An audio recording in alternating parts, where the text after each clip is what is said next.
If you're looking to move out of your parents' place, you could really cut expenses by bundling your car and renter's insurance with Progressive, which is good because your little brother has gotten really territorial. You're blood related. You'd think it would be fine to share food in the fridge. I mean, who writes their name on every individually wrapped slice of cheese, Tyler? Still, you've got to admire the commitment.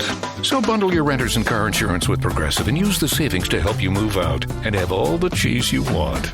Progressive Casualty Insurance Company. Coverage provided and serviced by affiliates and third-party insurers.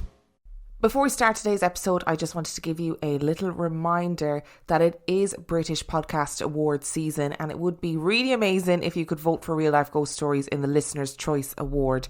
You just need to go to www.britishpodcastawards.com/vote. You just scroll down on that page, type in Real Life Ghost Stories into the search bar, and then click on Real Life Ghost Stories. You will then be sent a confirmation email, and in order to make your vote count, you need to click the button in the email, and that is it. It literally only takes a minute. It is super quick.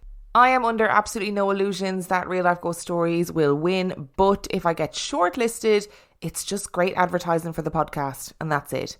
Also, you can only vote for Real Life Ghost Stories once, but you can vote for as many podcasts as you like. So if you have a podcast that you love, please be sure that you sling them a vote too, especially if they're an indie podcast.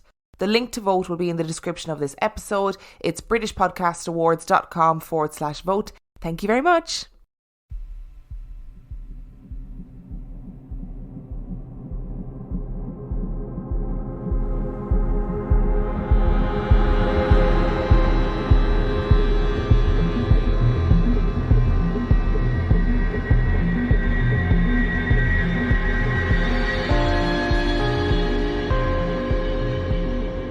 Hello and welcome to episode 163 of Real Life Ghost Stories. To kick things off this week, we need to thank our newest Patreon subscribers. I would like to thank Aaron Whitehead, Lucy, Stephanie King, Evine Cullen, Maggie, Phil Harding, Ruth Verkus, Moira Kennedy, Podgirl from the Black Lagoon, Jessie, Iron Forests, Little Gold Fox, Chloe Chin Sad, Lorraine Brooks, Rebecca Wallbridge, Hayley Marin, Lana Hamilton, Wildflower, Beverly Thornton, and Rebecca Bayuk. Thank you so much for subscribing to the Patreon. I love you and appreciate you every single day. And our film review this week. Our film review is The Others. The Others was released in 2001. It has 7.6 out of 10 on IMDb and 84% on Rotten Tomatoes. A woman who lives in her darkened old family house with her two photosensitive children becomes convinced that the home is haunted.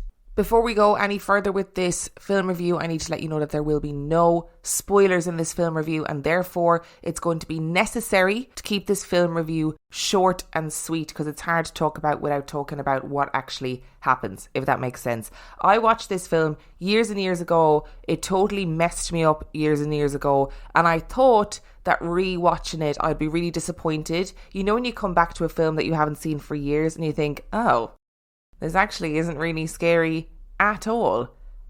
This film didn't disappoint. Really didn't disappoint. So let's get into the likes and the dislikes, and we'll start with the likes. This film starts with Nicole Kidman waking up screaming, like literally opening her eyeballs first thing in the morning and screaming the house down. I love that energy. I feel like that's what I do at the moment. I just wake up screaming. It was totally meme worthy. Why is that not a meme? I loved it. And you know, I really had forgotten how genuinely sad the storyline is. I think because the film itself was so shocking at the time. If you've seen the film, you will know the reasons why. I actually forgot a huge amount of the storyline, and it's really sad. Her neurosis is really sad. The fact that she is living in this house. Her husband went to war and just never came back.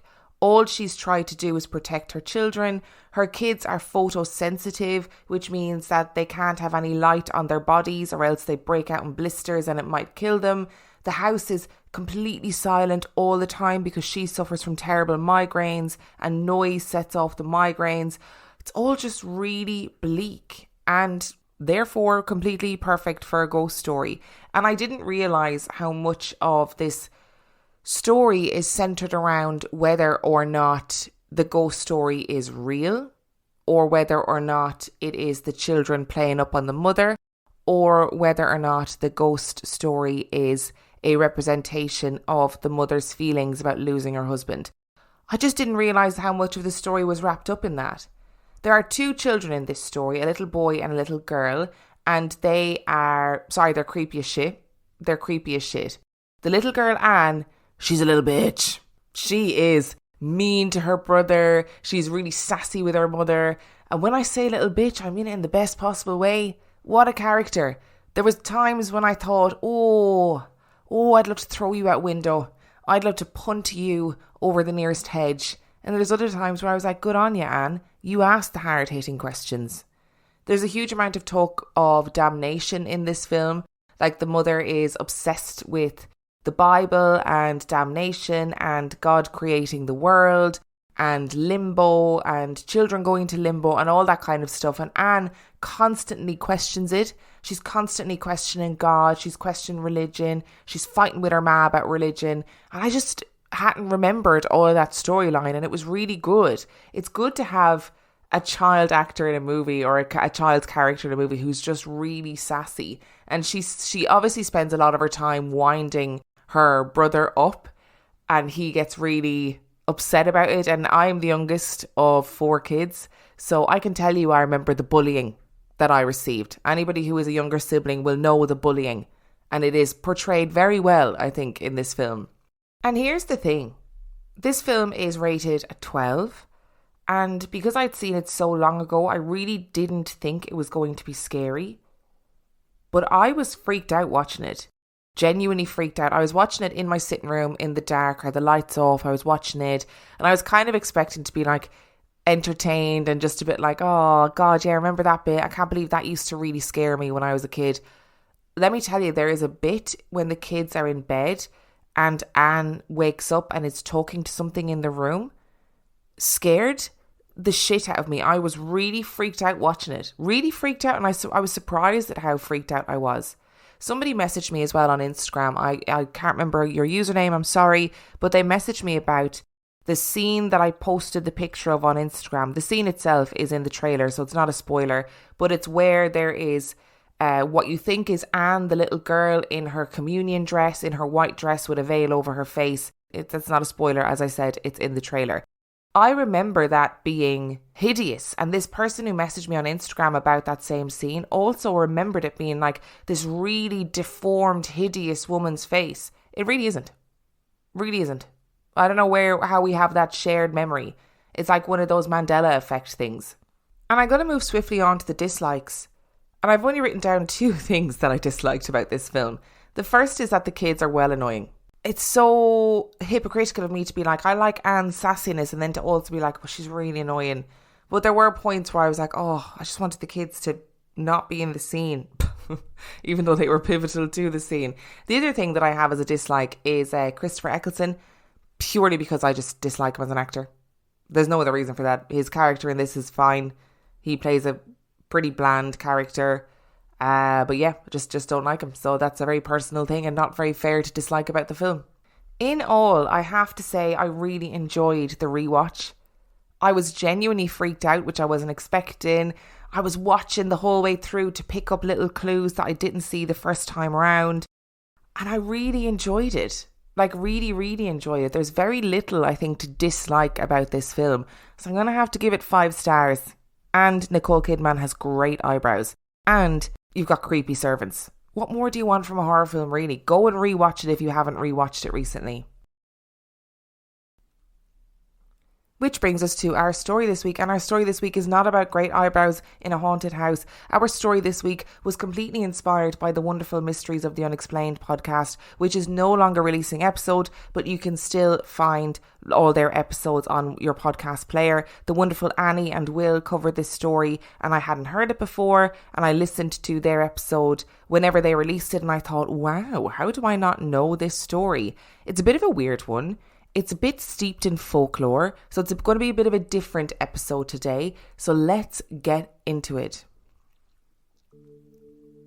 When I was a child, Irish stories of myth and legend were commonplace in the classroom.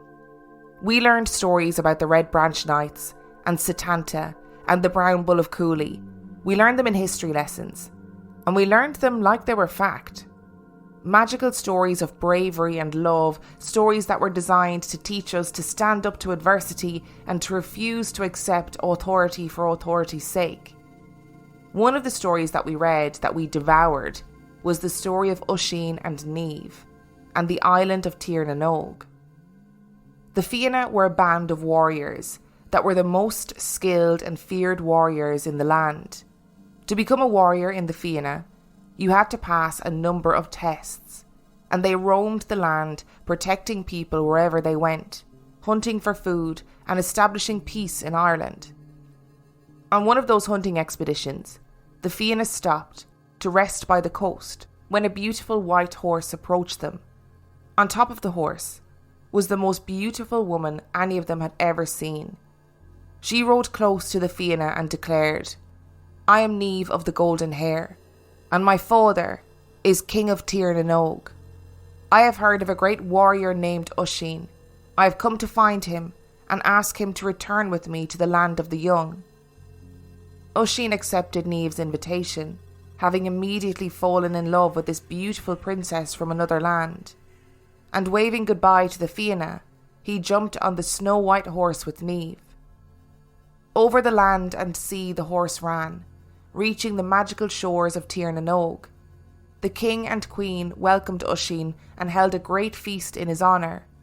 It was a magical land, where by day Oisin hunted and feasted, and at night he sat and told ancient stories of Fionn, the Fianna and Ireland. Oisin lived in Tír na nÓg for 300 years, but soon the longing to return to the Emerald Isle began to overcome his love for the land of eternal youth. Niamh did not want him to go, but she agreed, warning him that if he were to set foot on the soil of Ireland, he would never be able to return to Tír na nÓg. Oisin reached Ireland to find that everything had changed. To him, it felt as though 3 short years had passed instead of 300. There was no longer the sight of his father or the Fianna hunting through the hills, and the castle that he once called home had now begun to crumble. As he passed through Glen na Small, the Valley of the Thrushes, he saw a group of men trying to move a large stone. Oisin wanted to help, leaning down in his saddle to do so and lift the stone, but the saddle strap broke and he fell to the ground. Immediately, the magical white and mighty horse galloped away, and all of a sudden, the great hero Oisin became a withered old man, aging before the men's very eyes. Legend has it that the men were shocked and immediately brought Oisin to St. Patrick. St. Patrick tried to comfort Oisin, but when Oisin learned that the Fianna and his father were long since dead, his heart filled with sadness and despair. Oisin spoke of the days of his life alongside the Fianna and the many great deeds of his father Fionn McCool, when they hunted, dined and listened to great stories together. He spoke of his time in Tír na nÓg and his beautiful golden-haired wife Niamh. Oisin died soon after, never returning to Tír na nÓg, but the wonderful stories of Niamh and Oisin have lived on throughout the ages, and the legend of the land of eternal youth remains. To us, these stories were more than just legends and folk tales. They were an indication that there was something more to our world, that our land still held magical secrets. But did I really believe that there was a magical island where no one grew old? No. But is a magical island possible? Apparently yes. And no, I'm not talking about Atlantis. It was a hot July morning in 1878, and the coastal town of Ballycotton in County Cork awoke to something they had never seen before. It was early in the morning when the people began to gather at the small dock looking out to sea. People were murmuring, pointing and shaking their heads as they stared out into the misty beyond. An island had appeared in the sea. an island that had never been seen before. It wasn't just a hazy, misty outline in the distance. It wasn't the vague suggestion of a crop of land. They could see the meandering coastline, and they could see the dark shapes of the trees and the vast woodlands. They could see rolling green fields and deep valleys. Before them was an island that had simply never existed before. These were seafaring people. They knew the sea. They knew the islands. They fished the waters, and this island had not been here yesterday. A quick meeting between those who had assembled was called, and the fishermen decided that there was only one thing for it. They would sail out in a fleet of boats and try to land on the mysterious island. But as they rowed out towards the island, it winked out of existence. One moment it was there, and then in an instant, it was gone. So what was this mysterious island that appeared? Was it real, or was it some sort of strange optical illusion? The late 1800s was not the first time that the island of High Brasil had been seen or explored. High Brasil was first recorded on a map in 1325 by Genoese cartographer Dell'Arto. And I need to be really clear here that it was recorded on official maps. I don't mean that it was recorded in a sketch by a local fisherman. The odd thing about this island is that it was steeped in a strong oral tradition. People who lived on the southwest coast of Ireland told stories of the floating island. It was enveloped by a fog bank and would appear once every 7 years and then seemingly sink below the waves. It was seen in Catalan maps of 1480, and even St. Brendan alleged to have found a mysterious island when he returned from his great voyages. It was said to be a place of great mystery and legend, and a place where riches were to be found. High Brasil was then seen in maps continually all the way until the late 1800s. One of the most interesting aspects of the island in cartography is that it was generally printed as a perfect circle, with a body of water splitting it down the middle. The word of a mysterious island had spread across Ireland to England, and people became interested in finding the island. If they found it, there was a possibility that there may be resources of treasure on the island that could be kept or sold. John Jay Jr. was a sailor in Bristol in the southwest of England, who decided that it was about time for an expedition to find High Brasil once and for all, and to obviously see what could be gained from the island. He set sail from Bristol in 1480, with the intention of sailing around the south coast of Ireland and around to High Brasil on the southwest coast. They spent 2 months sailing the seas around the southwest of Ireland, hoping to stumble upon the island. But nothing. There was no bank of fog, no woods and valleys that rose from the ocean. Nothing.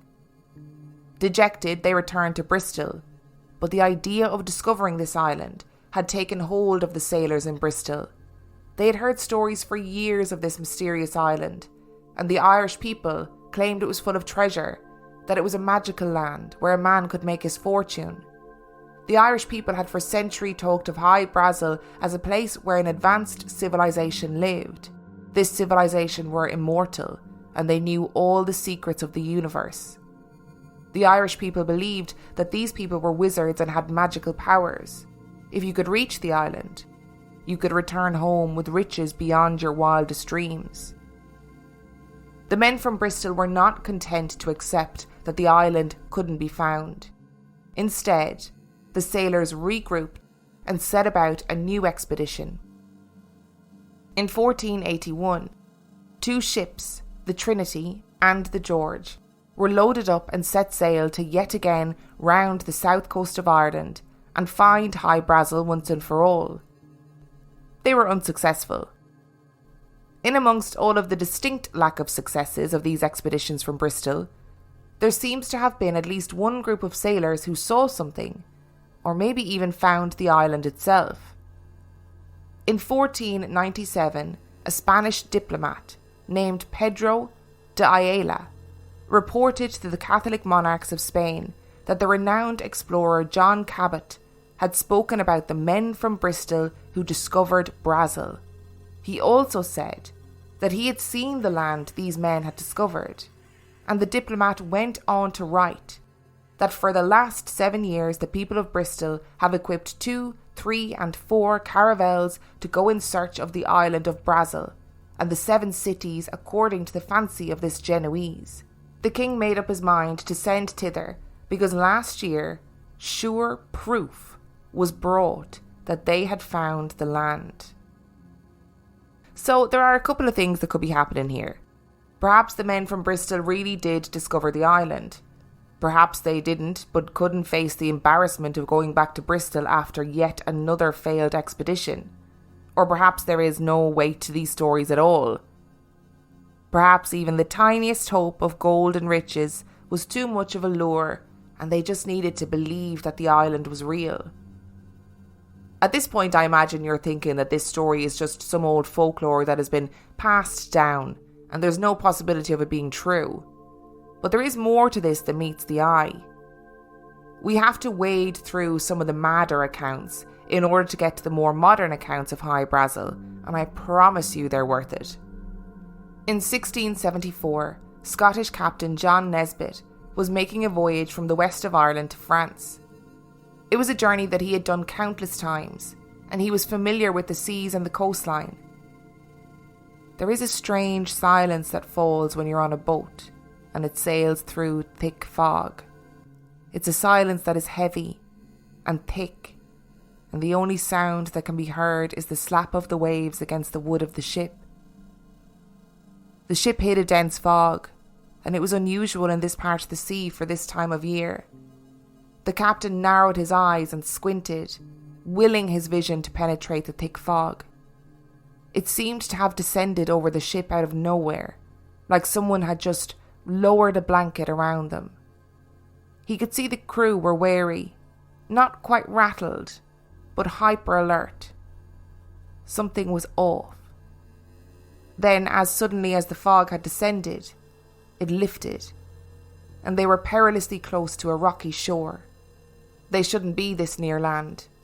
The route had been straightforward, and they hadn't blown off course. The captain checked his maps and his instruments, and checked them again, and got his shipmates to check. It couldn't be. There was no way. But they checked and rechecked, and there it was. The island was real. This was it. Excitedly, they dropped anchor and the men scrambled off the ship. In all, Captain Nesbitt claimed that they spent a day exploring the island. He claimed that the island was green and lush and beautiful, and that on it were huge black rabbits that gambolled around the valleys. In the centre of the island, they came across a stone castle where a lone man resided. Captain Nesbitt referred to him as a wizard, and it was claimed that this wizard gave the men gold and silver by the bucketload. The ship docked in France, laden down with riches and full to the brim of stories of High Brasil, which of course prompted more expeditions. According to an article on the website Mysterious Universe written by Brent Swanser, other people were also said to have been successful in locating High Brasil. In 1684, an Irish historian by the name of Rory O'Flaherty claimed to have met a man named Murroch O'Lee, who told him that he had been abducted and taken to High Brasil against his will for 2 days. During his imprisonment, he reported that he had fallen ill and lost consciousness, only to find that he was inexplicably back in Ireland when he woke up again. The story is odd, but it got even weirder when an Irish language scholar named John O'Donovan claimed a different set of events in relation to O'Lee's story in 1839. O'Donovan said that O'Lee had actually apparently been a sailor who had landed on the island and been confronted by an old man who had emerged from the wilderness to warn them that the island was enchanted. As O'Lee was leaving, the old hermit had given him a book, which he was told should not be opened for 7 years. O'Lee dutifully waited the 7 years, and when he opened the book, he found it to be filled with a vast amount of miraculous arcane knowledge, namely pertaining to illnesses and medicine. Armed with his new knowledge, O'Lee then allegedly went on to become a prominent doctor, with a knack for treating and curing a wide variety of serious illnesses. The two versions of this story are so divergent that it is hard to know what to make of them. Perhaps O'Lee really did find the island, and really had been given such a book, with the story of his capture a ruse to cover up the real events and thus keep his prized possession a secret. In 1872, Irish folklorist and author T.J. Westrop was travelling with a man by the name of Robert O'Flaherty, as well as his own mother and several other companions and family members, when they all witnessed the island appear out of nowhere in front of them, only to once again vanish before their eyes. Westrop had seen the island several times before, and on this particular expedition, he brought his friends along and his family in order to witness it for themselves and verify its existence. High Brasil was officially removed from maps in the 1870s, but the sightings did not cease after this. In fact, one of the most recent sightings that we know of was in 2012, when the island was allegedly seen by a pilot. Nigel Gosser was piloting a routine flight towards the west of Ireland on the afternoon of February the 18th, 2012. Flying conditions were ideal and the sky was clear and the sea below sparkled. Much like Captain Nesbitt before him, Gosser suddenly noticed that a dense, thick fog appeared to be rolling over the ocean at great speed. He continued his flight path over the fog and looked down to see that his compass had begun to spin and move wildly. Baffled, he looked down at the fog below him, and he could see green hills and valleys through the clear spots in the fog. Lush trees and vegetation spread out below him, but there should have been no land below him at all. He flew on, and all of a sudden the fog lifted and everything was back to normal again. There was no fog and no land. He had done this flight numerous times and knew there was no island there. He believed that what he witnessed was the legendary island of High Brasil. And there is one more bizarre incident linked to High Brasil that I was completely unaware of, and to understand it, we need to go back to episode 131, the Rendlesham Forest Incident. I won't be retelling the whole story here, but let's do a brief recap so that we're all on the same page. The Rendlesham Forest Incident took place in December 1980 over a series of at least 2 nights.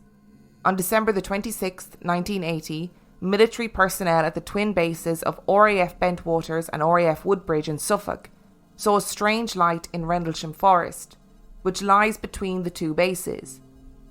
3 men were sent out to investigate, and 2 of them encountered a small triangular-shaped craft. One man, Jim Peniston, got close enough to touch the side of the object.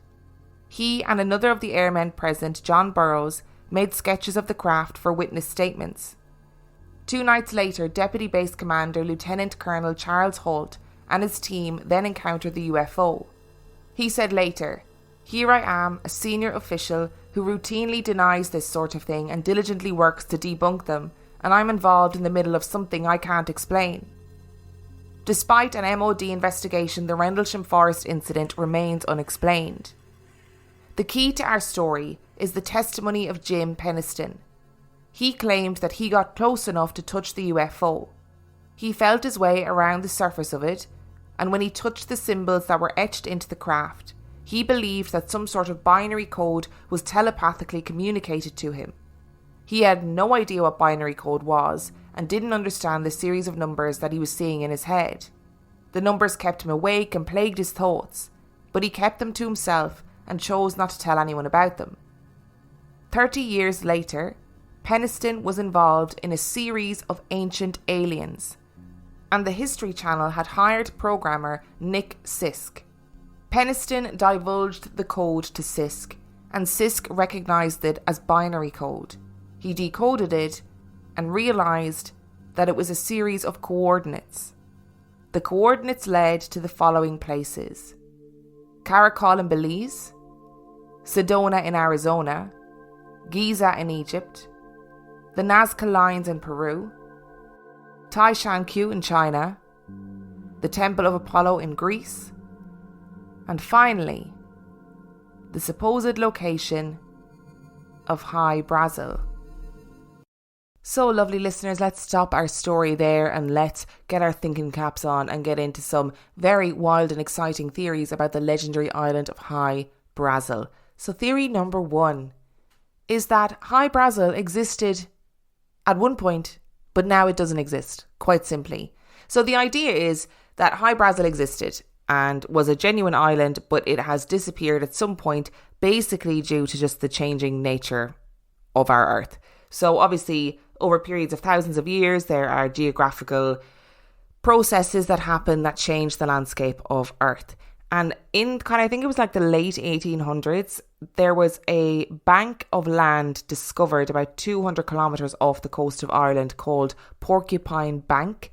And it's this really odd little raised bed of land off the coast of Ireland. So it's raised like underneath the sea, if that makes sense. So it's not above sea level, it's still underneath the sea. But it does suggest that there was an island there at some point. But I think it suggests that there was an island there like a really, really, really long time ago. And I'm not entirely sure if the Porcupine Bank would have been something that people, even in the last, 1,000 years, would have known about. And, the island being there before, I don't know if it is something people would have known about and being able to make stories about. So that's one of the theories that exists, and I'm not entirely sure that I fundamentally agree with it being the reason why the stories of High Brasil exist. I think it's really important at this point to reference the fact that High Brasil and Brazil actually aren't related. I know a lot of people seem to think that Brazil, that people write that Brazil is named after the island of High Brasil. I think it's because people confuse High Brasil, the Brasil, and they pronounce it as High Brazil, which it is unlikely to have been. It's likely that the actual name High Brasil came from an Irish word for the High King of the world. So rather than it being anything related to Brazil at all, or Brazil being anything related to it, it is a reference to the High King of the world in the Irish language. But my second interesting theory is that it is misidentification of Baffin Island, which was off the coast of Canada. So if you look at maps of High Brasil over the years, and those ancient maps do exist where the old cartographers in the 13 and 1400s made the maps of Ireland, and they had the kind of crude shape of Ireland, but High Brasil was always on these maps. And it sort of looked to me like potentially somebody added it to the map and then everybody just added it to their maps afterwards, assuming that it was a discovered island. And there is maps where cartographers have done 2 islands of High Brasil, so one off the coast of Ireland and one off the coast of Greenland, suggesting that they kind of were wondering, was High Brasil misidentified as an island that was further west than people previously thought that it would be? And I kind of like that theory until you get to the part where people claim to have seen High Brasil from the coast of Ireland. And look, I'm not very good with spatial awareness, okay? That's a little fact that you can have about me. Spatial awareness is not my jam, but I do know that you are not going to see an island off the coast of Greenland or Canada from the coast of Ireland. I don't care how good your eyesight is, and I don't care how big your telescope is. It's not going to happen. No way. I like the theory, but I'm not sold on it. And much known as I'd like to think that generations gone by of Irish people were somehow superheroes with supersonic sight, I'm pretty sure that's not the case. Which brings me swiftly to theory number 3. And theory number 3 to me seems pretty likely, but we'll get into that. And that is the theory of Fata Morgana, which I did not know was a thing. And this is taken straight from Mysterious Universe's article about this. And it's one type of mirage that could certainly possibly account for the sightings of High Brasil, is called a Fata Morgana, in which a layer of warm air sits upon a layer of cold air, which basically can act like a huge refracting lens that sends up a series of inverted images that can dramatically distort the appearance of a distant object, such as a boat, a coastline, or an island.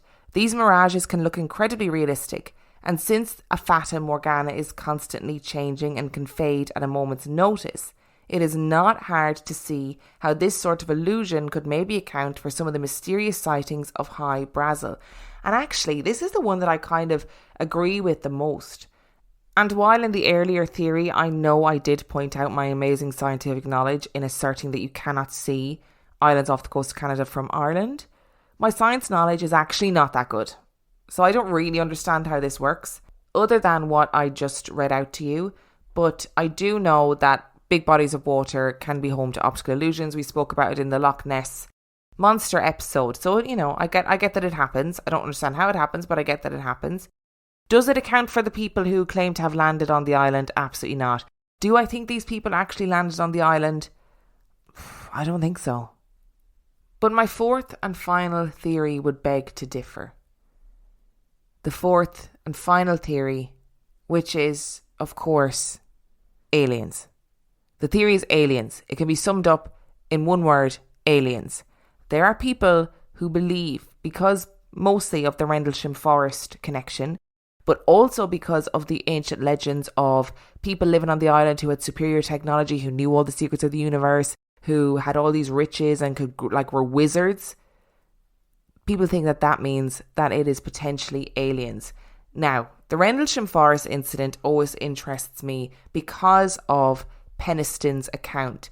So he claimed that he touched the spaceship, felt these glyphs, as he refers to them as, for want of a better word, and this binary code was telepathically sent into his brain, and this binary code traumatized him for years, and he never told a soul about it. I just find it mad that if you are telling people about this incident, which he did, but you would keep this telepathic code to yourself? I don't know that you would. Unless, of course, he just started dreaming about this code after the incident, or it was in his head and he didn't realise the things were connected and only afterwards thought, oh, maybe this came into my head when I touched the aircraft. I don't know. I just find it bizarre that you wouldn't connect the two and talk about that aspect of it. But anyway, apparently he kept it a secret for 30 years, this binary code, and then gave it to this guy, Nick Sisk, and then he decoded it and realised that it was coordinates to all of these places that are always seen to be, alien adjacent places, let's say. So places like the pyramids of Giza, whatever, they're alien adjacent. And I have a big problem with Ancient Aliens as a TV show. I think that I know that it's for entertainment purposes. I know it's really technically not designed to be educational or factual. But a lot of the information that they peddle on that, I just think it dismisses the fact that, no, I'm sorry, ancient people did actually have these abilities to create these amazing things. And there would have been highly intelligent engineers among ancient people who were able to create crazy things. And I just believe fundamentally that is how, the pyramids were built, the Nazca lines, all of that stuff. I think it's just crazy engineering that seems just completely impossible, that just people managed to do because they were really intelligent and worked things out. Just because people were ancient people doesn't mean there weren't geniuses among them who could work out really complex stuff. And I think Ancient Aliens has this habit of connecting these ancient civilizations to, obviously, aliens, right? But I just thought it was really interesting that allegedly in this binary code, the coordinates were for all these places, including High Brasil. And it's led a lot of people to believe that maybe High Brasil is some sort of base, and maybe those other places are too. Who knows? Personally, I don't believe it. And not because I don't want to believe it. I don't like aliens. But look, if aliens have their home off the coast of Ireland, that's their business, not mine. But I just don't believe it. I personally think that the most likely reason for these sightings of this island is this Fata Morgana, this optical illusion, which would explain why people said things like the island is only visible once every 7 years. I'm sure what that actually means is the optical illusion only happened when the conditions were exactly right, which happened quite rarely, and therefore people would think they were seeing this island when actually what they were seeing was probably the coastline reflected back to them. And the reason why I started this episode with the story of Oisin and Tiernan Og is because I think that sometimes people don't realise that Irish people tell these stories like they actually happened. So we tell the stories of Oisin and Tierna Nog, you know, the Brown Bull of Cooley, the Fianna, the Red Branch Knights. We tell those stories like they really happened. And is it possible that these sailors, so sailors that weren't from Ireland, heard stories of Oisin and Tierna Nog, heard stories of this island that appeared, and maybe thought, maybe that's the island. Maybe the island exists. Maybe there is this island where there's riches and immortality, and a wizard lives on the island and he can grant you whatever you want. Maybe that's why. Maybe it's a conflation of old folklore and a scientific optical illusion. But listen, what do I know? I just tell stories. For all I know, that island could be an alien mothership. Thank you so much for listening to today's episode. Remember, if you want to vote for Real Life Ghost Stories or any other podcast in the Listener's Choice Award for the British Podcast Awards, you just need to go to britishpodcastawards.com/vote. It's really good advertising for small indie podcasts who don't have the money or the budget to spend money on loads of advertising. So it's a pretty cool little thing to do. If you want to know anything about Real Life Ghost Stories, you can log on to reallifeghoststoriespodcast.com. If you are desperate for some extra content, you can sign up to patreon.com/Real Life Ghost Stories, where for $5 a month or $2 a month, you get access to heaps of extra content and all of the main episodes and mini episodes completely ad free. If you want to know the sources for where I got my information from for any of the stories on the main episodes, you just need to look in the episode notes. I always leave the sources linked in there. Thank you so much for listening, and I will see you next time.